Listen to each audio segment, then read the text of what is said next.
What would you do if someone was determined to settle in a place known as Terror Valley? A place where others had vanished without a trace? Would they heed your warning? Or walk straight into danger?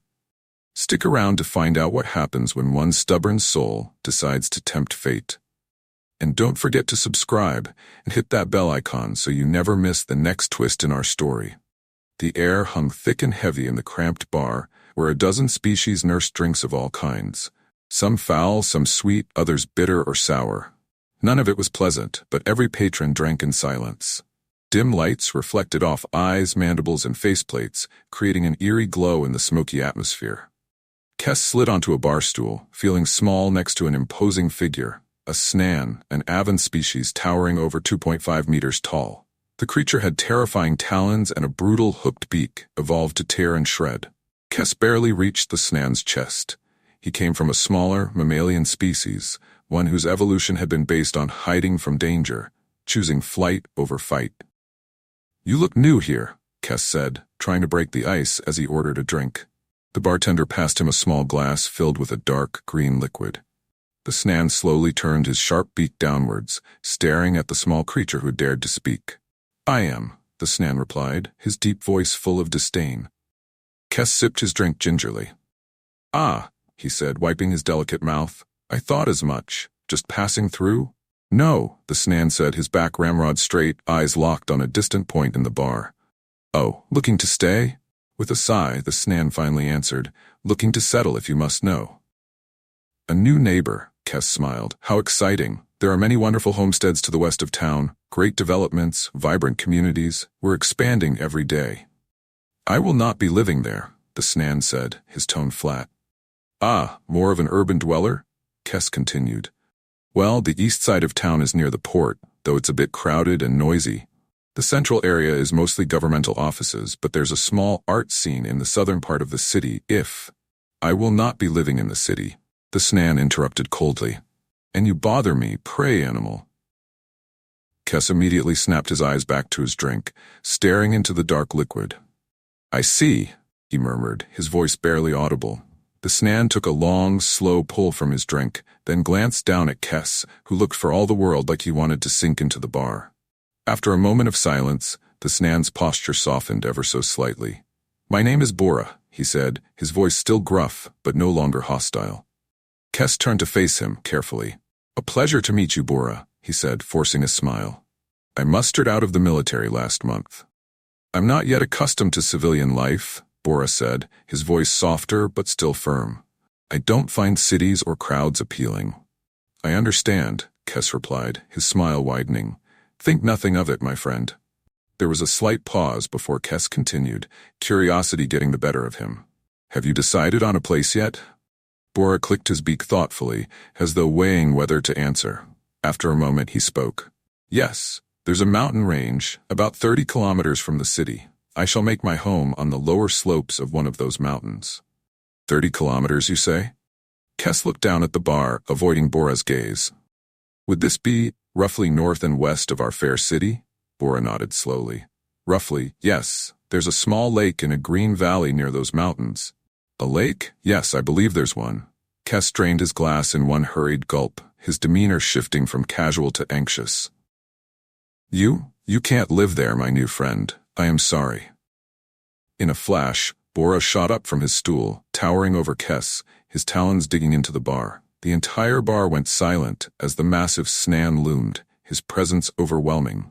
"Who are you to tell me where I can and cannot make my home?" he roared, his deep voice shaking the air. Kess flinched, shrinking into his seat. I am no one," he stammered, "but I'd like to be your friend." Without warning, Bora laid a heavy, taloned hand on Kess's shoulder and spun him around to face him. The smaller creature felt Bora's hot breath on his face as their eyes locked. "I do not wish for friends," Bora growled, his voice low and dangerous. "I wish for respect and solitude, but I will settle for fear and avoidance if I must." Kess swallowed hard, feeling his stomach churn with anxiety. "I will honor your wishes, friend Bora," he squeaked out, trying to keep his voice steady. "But you must not build your home near that valley." "I will do as I please," Bora bellowed, his voice echoing through the bar. He stood tall, surveying the room, eyes sharp and defiant. "What's going on here?" Jess, the local peace officer, had just entered the bar. One of the patrons had scurried out as soon as Bora started causing a scene, quickly alerting the authorities. This pitiful, weak, miserable creature, Bora roared, pointing a talon at Kes, is trying to tell me where I can and cannot build my home. Jess raised an eyebrow. That doesn't sound like Kes, he said calmly. He's usually pretty friendly. Kes, still trembling, attempted to explain. My new friend here, Bora, was talking about building his home, he stammered. And you offered him opinions? Jess asked, his gaze steady on Kes. Kes nodded. Yes. Jess looked back at Bora, who had erupted into fury once more. I will not live crammed in with 1,000 other creatures. Never again, he yelled, his voice filled with rage. Jess nodded patiently. Well, there's plenty of space outside the city. I will build my home on the slopes of the mountains to the north and west. Bora interrupted with another loud bellow. Jess gave a knowing look and sighed. Oh, I see. He turned to Kes, who was doing everything in his power to shrink into the shadows, avoiding the gaze of everyone in the room. Did you tell him? I was about to, Kes said meekly, but he had some issues hearing my advice. Bora sneered. Advice? From this worthless creature? Jess crossed his arms and looked Bora dead in the eye. It's called Terror Valley. Bora paused, his posture stiffening. Your local legends do not concern me, he said dismissively. Jess stayed calm. The last 8 homesteaders who went up there, they never came back. We found the bodies of a couple of them eventually. The rest? Gone, without a trace. Bora's beak clicked, his eyes narrowing. Fools and weaklings always find a way to die, he growled. I'll make my home where I please. Jess shrugged. There's no law against that, he said, his voice steady. But there are laws against brawling and causing a public disturbance, so I'm going to have to ask you to settle down or leave this establishment. Bora scanned the room. Eyes from every corner were on him, unblinking. He knew he could likely take 1 or even 2 of them in a fight. But all of them? That was a battle he wasn't sure he'd win. Bora knew he couldn't take all of them if it came to a fight. His sharp eyes caught sight of Jess's hand resting casually on a small but dangerous-looking sidearm. He glanced over at Kes, who was keeping his head down, clearly ready to bolt at the first sign of trouble. With a grunt of resignation, Bora turned back to the bar, downed the rest of his drink in one swift motion, then faced Jess in the door. Fine, he said, his tone defiant. Might as well get started on my new home. He strode out of the bar with his head held high, the heavy atmosphere lifting as soon as he left. Kes let out a long, shaky breath he hadn't realized he'd been holding. That was tense, he muttered, half to himself, half to his drink.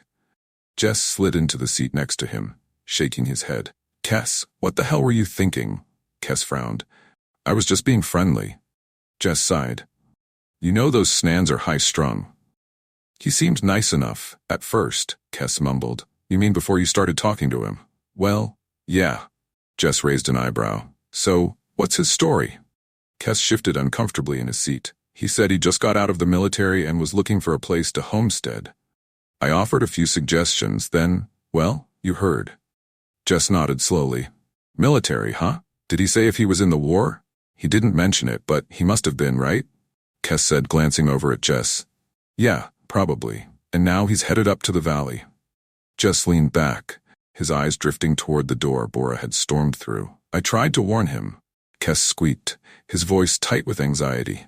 So did I, Jess replied, shaking his head. The two sat in silence for a moment before Jess muttered, Guess that'll bring us to 9 bodies here shortly. Kes gulped, his nerves still on edge. Do you think we should have told him? Spelled it out more? Jess turned back to Kes with a wry smile. Creature like him, in the state he was in? He wouldn't have listened. If anything, he'd have just run off faster, thinking it made him look weak. Kes sighed, rubbing his temples. Still, it always sounds like terror, and that's what everyone hears. Jess chuckled lightly. The maps all show it as terra, though. He shrugged. If he heads up there and finds that crazy old human, well, he'll learn soon enough.